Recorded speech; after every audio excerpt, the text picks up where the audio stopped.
नमस्कार विद्यार्थी मित्रांनो, इयत्ता 5वी सेतू अभ्यासक्रम व परिसर अभ्यास भाग 2 मध्ये आपणा सर्वांचे स्वागत आहे। आज आपण इतिहासामधील शेवटचे जे प्रकरण आहे, लोक कल्याणकारी स्वराज्याचे व्यवस्थापन, हे प्रकरण आज आपण अभ्यासणार आहोत। सांगा पाहू, शिवरायांनी कोणकोणत्या सत्तांशी संघर्ष केला? शिवरायांनी आदिलशाही, मुघल, पोर्तुगीज, जंजिऱ्याचा सिद्दी यांच्याशी संघर्ष करून हिंदवी स्वराज्याची निर्मिती केली।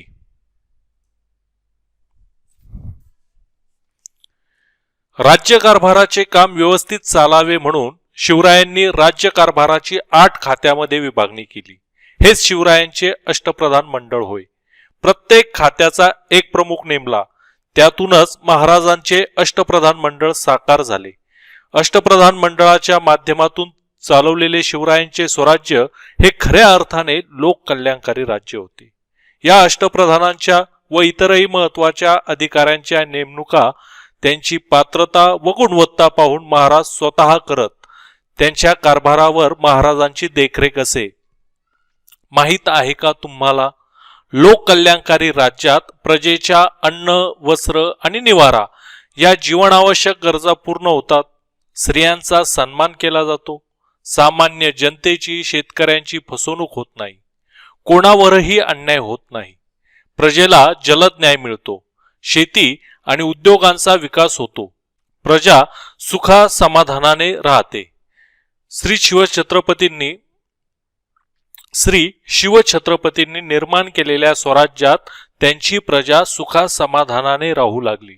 त्यामुळे महाराष्ट्रातील लोकांच्या ठिकाणी प्रखर आत्मविश्वास, स्वाभिमान आणि देशप्रेम दिसू लागले। आता आपण अष्टप्रधान मंडळ जे आहे त्यांची माहिती पाहूया। प्रधानाचे नाव मोरो त्रिंबक पिंगळे, पद प्रधान, राज्यकारभार चालवणे। रामचंद्र नीळकंठ मुजुमदार, अमात्य, राज्याचा जमा खर्च पाहणे। हंबीरराव मोहिते, सेनापती, सैन्याचे नेतृत्व करणे। मोरेश्वर पंडितराव, धर्माची कामे पाहणे। निराजीरावजी, न्यायाधीश, न्यायदान करणे। अण्णाजी दत्तो, सचिव, सरकारी आज्ञापत्रे पाठवणे। दत्ताजी त्रिंबक वाकनीस, मंत्री, पत्रव्यवहार सांभाळणे। रामचंद्र त्रिंबक डबीर, सुमंत, परराज्याशी संबंध ठेवणे। अशा प्रकारे या अष्टप्रधान मंडळाचं कामकाज होतं। करून पहा, पाठ्यपुस्तकातील आज्ञापत्रातील पर्यावरण रक्षण हा भाग मोठ्या अक्षरामध्ये लिहून त्याचा तक्ता तयार करा। त्याचे वर्गामध्ये सामूहिक वाचन करा। या प्रकरणाच्या शेवटी आज्ञापत्र दिलेलं आहे आणि त्याचं वाचन तुम्हाला करायचं आहे। शिवराय शेतकऱ्यांची इतकी काळजी घेत की त्या काळामध्ये शेती हा प्रमुख व्यवसाय होता, आजही आहे। त्या काळामध्ये सुद्धा शेती हा प्रमुख व्यवसाय होता आणि त्यावेळेस शिवराय शेतकऱ्यांना बैलजोड्या आणि इतर जीवनावश्यक साहित्य देतानाचं तुम्ही येथे चित्र पाहत आहात। यावरून छत्रपती शिवाजी महाराज शेतकऱ्यांचे, कैवारी, रयतेची काळजी कशा पद्धतीने घेत होते हे या चित्रातून दिसतंय। आता आपण पर्यावरणाचे संरक्षण हा उपघटक येथे अभ्यासूया। त्या प्रदेशांवर निसर्गाने निर्माण केलेली भूमी, हवा, पाऊस, नद्या, समुद्र, ओढे, जंगले, लहान मोठे प्राणी, पक्षी, सूर्यप्रकाश, चंद्रप्रकाश इत्यादी सर्व घटकांमधूनच मानवाच्या आजूबाजूस जो परिसर तयार होतो त्यालाच नैसर्गिक पर्यावरण असे म्हणले जाते। या पर्यावरणाचा आवश्यक त्या प्रमाणात उपयोग करून घेणे मानवाच्या हिताचे असते। पर्यावरणातील या विविध घटकांचा नाश होणार नाही याची शिवरायांनी दक्षता घेतलेली दिसून येते। आपल्या राज्यातील जंगले लोकांकडून नष्ट होणार नाहीत याकडे शिवरायांनी अधिक लक्ष दिले। उदाहरणार्थ, आरमारासाठी लहान मोठ्या नावा, जहाजे, वल्हे, सोट इत्यादी तयार करावे लागतात। त्यासाठी लाकूड लागते, म्हणून फक्त सागवानाचीच झाडे तोडावीत। अधिक सागवान पाहिजे असेल तर ते परक्या मुलखातून खरेदी करावे, परंतु कोणत्याही परिस्थितीमध्ये आंबे, फणस इत्यादी झाडे तोडू नयेत। असली झाडे वर्षा 2 वर्षामध्ये तयार होत नाहीत। प्रजेने ही झाडे आपल्या मुलांसारखी जतन करून वाढवलेली असतात। ती तोडून प्रजेला दुःख देऊ नये। अगदीच एखादे झाड जीर्ण असेल तर त्या झाडाच्या मालकाला रोख पैसे देऊन त्याचे समाधान करून मगच ते तोडावे, अशा प्रकारचे अनेक हुकूम शिवरायांनी दिले होते असे आज्ञापत्रावरून समजून येते. आता येथे आपण शिवरायांचे पर्यावरण विषयक धोरण पाहूया. कोणत्याही जंगलात आग लागू नये यासाठी छत्रपतींनी वनरक्षकांच्या नेमणुका केल्या होत्या. गडावरील स्वच्छतेवर महाराजांचे वैयक्तिक लक्ष असायचे. गडावर वाया जाणारा केरकचरा साठवून त्याला कुजून त्याचे खत तयार करून भाजीपाला पिकवण्यासाठी उपयोग केला जायचा. छत्रपती शिवाजी महाराज शेती आणि पशुपालनाबाबतीत देखील तितकेच जागरूक होते. दुष्काळी स्थितीमध्ये पशुधन जगविण्यासाठी चारा, पाणी व अन्नधान्य पुरविण्याबाबत अष्टप्रधान मंडळाला सक्त आदेश दिलेले असत. म्हणून पावसाचे पाणी अडवावे व वर्षभर पशुपालन आणि शेतीच्या विविध काम त्याचा उपयोग करावा असा त्यांचा आग्रह असे. यावरून छत्रपती शिवाजी महाराजांचं पर्यावरण विषयक धोरण दिसून येते. रयत सुखी तर राजा सुखी, शेतकरी सुखी तर राजा सुखी हे छत्रपती शिवाजी महाराजांच्या राज्यकारभाराचे प्रधान सूत्र होते. शिवरायांचे पर्यावरण विषयक धोरण राजगड, सिंहगड, पन्हाळगड, रायगड या ठिकाणी गडांवर बाग बगीचा तयार केला होता. हे नेहमी लक्षात ठेवा. 5 जून हा दिवस दरवर्षी जागतिक पर्यावरण दिन म्हणून साजरा केला जातो. महाराजांचं आता जल व्यवस्थापन आपण येथे पाहूया. शिवरायांनी स्वराज्यातील गावोगावी छोटे मोठे बंधारे बांधून लोकांना पिण्यासाठी पाणी उपलब्ध करून दिले. तसेच या बंधाऱ्यांना पाट काढून शेतीसाठीही पाणी उपलब्ध करून दिले. त्यामुळे स्वराज्याचे उत्पन्न वाढले. स्वराज्यातील रयतेला दुष्काळाची कधीही तीव्रता जाणवलेली नाही. शिवरायांच्या काळात गडांवर वस्ती करून राहणाऱ्या प्रजेची संख्या मोठी असे. तेथे पाण्याची व्यवस्था करण्यासंबंधी शिवराय काळजी घेत असत. गड बांधण्यापूर्वी त्या जागेवर पुरेसे पाणी आहे का याची पाहणी केली जात असे. अशा एखाद्या जागी पाणी नसेल तर तेथे पावसाळ्यापूर्वीच तळी आणि टाक्या बांधून पावसाचे पाणी त्यामध्ये साठवले जाई. हे साठवलेले पाणी जपून वापरले जायचे. अशा जलव्यवस्थेमुळे गडावरील लोकांना आणि स्वराज्यातील प्रजेला दुष्काळातही पाण्याची टंचाई जाणवत नसायची. सांगा पाहू, पाण्याचा वापर काटकसरीने का करावा? तुमच्या गावात परिसरात कोणते धरण तळे आहे? जलव्यवस्थापन म्हणजे काय? जलव्यवस्थापनाबाबत शासनाच्या कोणत्या योजना आहेत? तर अशा पद्धतीचे हे जे काही प्रश्न आहेत या प्रश्नांची उत्तरं तुम्ही लिहायची आहेत. माहित आहे का तुम्हाला राज्याला कायमस्वरूपी दुष्काळापासून मुक्त करण्यासाठी शासनाने जलयुक्त शिवार ही योजना सुरू केलेली आहे. दुष्काळ निवारण. दुष्काळग्रस्त काळात शिवराय शेतकऱ्यांना विविध सवलती देत असत. प्रजेला सारा माफ केला जायचा. त्यामुळे स्वराज्यातील दुष्काळाची दाहकता कमी होत असे. एखाद्या वर्षी स्वराज्यामध्ये दुष्काळ पडल्यास शिवराय सरकारी कोठारात साठवलेले धान्य रयतेला मोफत वाटून देत असत. तसेच दुष्काळाच्या वर्षी शिवराय वेगवेगळ्या किल्ल्यांवर दुरुस्तीची कामे सुरू करत. त्याचप्रमाणे धरणे, कालवे, बंधारे याची सुद्धा कामे सुरू करत. या कामांमुळे शेतकऱ्यांबरोबरच कारागिरांना म्हणजे बलुतेदारांना रोजगार मिळायचा. रोजगार मिळाल्यामुळे स्वराज्यातील रयतेला दुष्काळाची तीव्रता कधीच जाणवली नाही. शेतकरी समृद्ध झाल्यामुळे काल ज्याच्या पायात जोडा नव्हता त्याने जोडा घेतला, अंगावर वस्त्र नव्हते त्याने वस्त्र घेतले. त्यामुळे विणकरांना काम मिळाले. राहायला ज्यांना घर नव्हते त्यांची घर बांधण्याची परिस्थिती निर्माण झाली. त्यामुळे घर बांधणाऱ्यांना, गवंड्यांना, सुतारांना, लोहारांना व वीट बनवणाऱ्या कुंभारांना काम मिळाले. अशा प्रकारे स्वराज्यामध्ये शेतकऱ्यांबरोबर कारागीर आणि बलुतेदार सुखी आणि समृद्ध झाले. सांगा पाहू, तुमच्या गावातील परिसरातील बाजारपेठेचे नाव सांगा. बाजारपेठेला ते नाव का पडले असेल त्याची माहिती सांगा. वहीमध्ये ही माहिती व्यवस्थित लिहायची आहे. सागरी व्यापार आणि इतर व्यापारपेठा. स्वराज्याचे संरक्षण चांगल्या प्रकारे करता यावे म्हणून स्वराज्याला लागून असणाऱ्या समुद्रावर आपली हुकूमत असली पाहिजे या हेतूने शिवरायांनी आपले स्वतंत्र आरमार उभे केले. तितकेच करून ते थांबले नाहीत तर स्वराज्यातील व्यापार वाढावा म्हणून त्यांनी मालाची वाहतूक करणारी खास जहाजे बांधून घेतली. राजापूर सारखी व्यापारी बंदरे विकसित केली. त्याचप्रमाणे रायगडावर खास बाजारपेठ वसवली. पुण्याशेजारी खेड, शिवापूर ही वेगळी व्यापारी पेठ सुरू केली. मोठ्या गावात आणि रस्त्यावरील गावात व्यापारपेठा निर्माण केल्या. वीर माता जिजाबाईंच्या हुकुमाप्रमाणे पुण्याजवळील पाषाण गावामध्ये एक नवीन पेठ तयार करण्यात आली होती.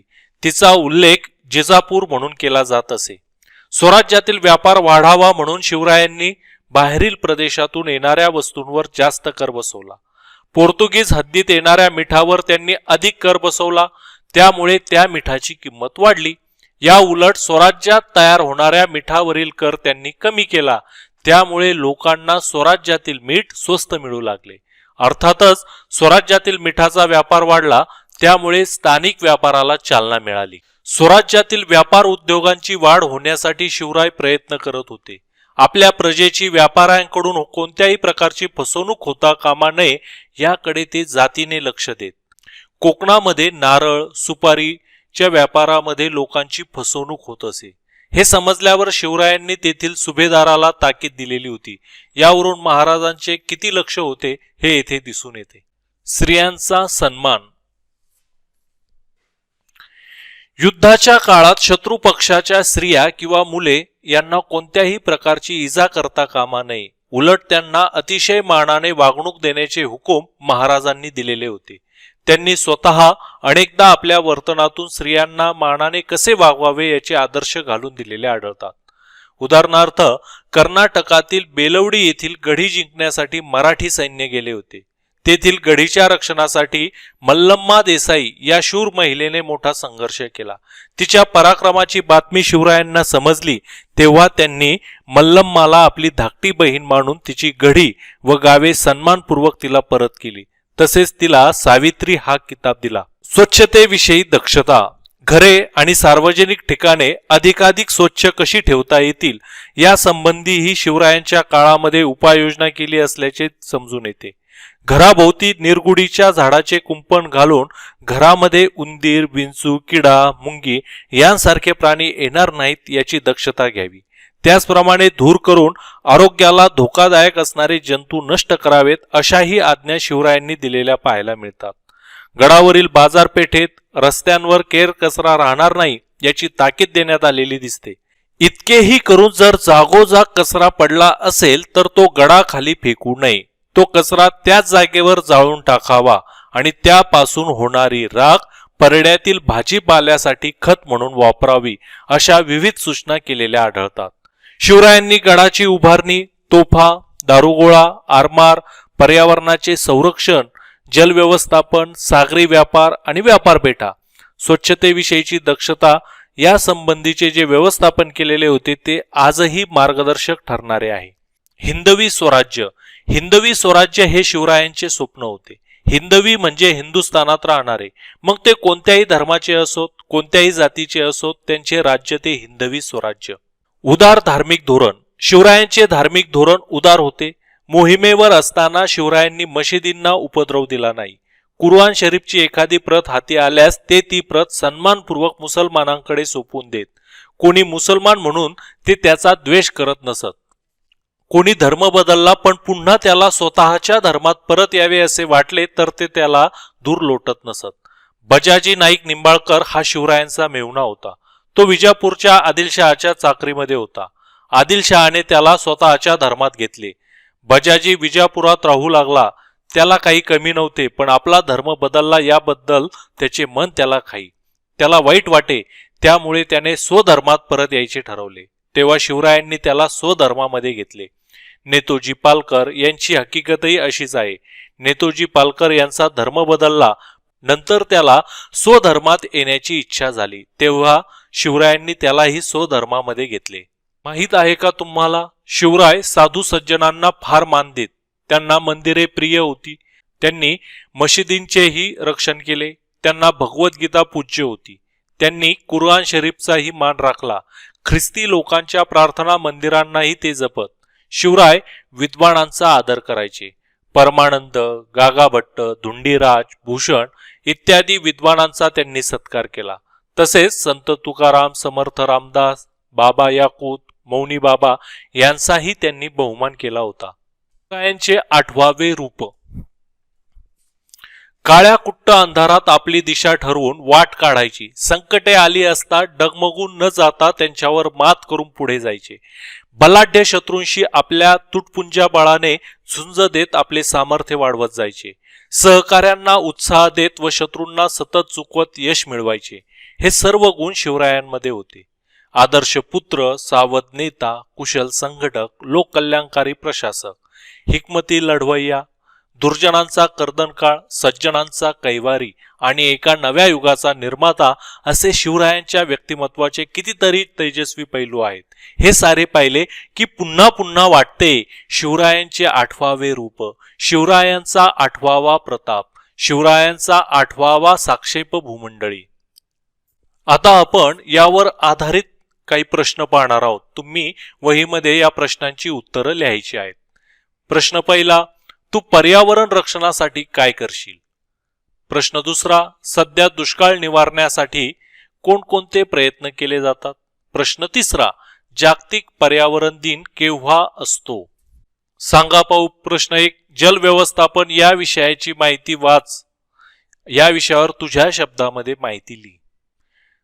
प्रश्न दुसरा, अष्टप्रधान मंडळाची माहिती लिहा. उपक्रम, छत्रपती शिवरायांनी कोणकोणती लोककल्याणकारी कामे केली त्यांची माहिती मिळवा. उपक्रम 2, पाठ्यपुस्तकातील आज्ञापत्रातील पर्यावरण रक्षण हा भाग मोठ्या अक्षरामध्ये लिहून त्याचा तक्ता तयार करा. उपक्रम 3, तुमच्या गावातील परिसरातील बाजारपेठेचे नाव सांगा. उपक्रम 4, बाजारपेठेला ते नाव का पडले असेल याची माहिती सांगा. उपक्रम 5, तुमच्या शाळेच्या परिसरामध्ये तुम्ही कोणकोणती झाडे लावलेली आहेत त्याचे जतन तुम्ही कसे करतात ते सांगा. वृक्ष बोलती मानवाला, नका तोडू आम्हाला. विद्यार्थी मित्रांनो, सध्या कोरोनाच्या काळामध्ये ऑक्सिजनची कमतरता भासल्यामुळे अनेक जणांना आपले प्राण गमवावे लागलेले आहेत. ज्या वृक्षांना किंवा ज्या वृक्षांची मोठ्या प्रमाणावर तोड करण्यात आली आणि त्यांचे लाकूड ज्या वाहनांमधून नेण्यात आले, आज त्याच वाहनांमधून म्हणा किंवा रेल्वेद्वारे ऑक्सिजन आणण्यात आले, ऑक्सिजनचे टँकर आणण्यात आले. खूप बोलकं चित्र होतं. म्हणून माझी सर्व विद्यार्थ्यांना एकच विनंती आहे की सर्वांनी झाडे लावा, झाडे जगवा, पर्यावरण वाचवा. माझे झाड माझी जबाबदारी. तर विद्यार्थी मित्रांनो, तुम्ही नक्कीच झाडे लावताल आणि त्या झाडाचं संरक्षण सुद्धा करताल अशी अपेक्षा या ठिकाणी व्यक्त करतो. धन्यवाद.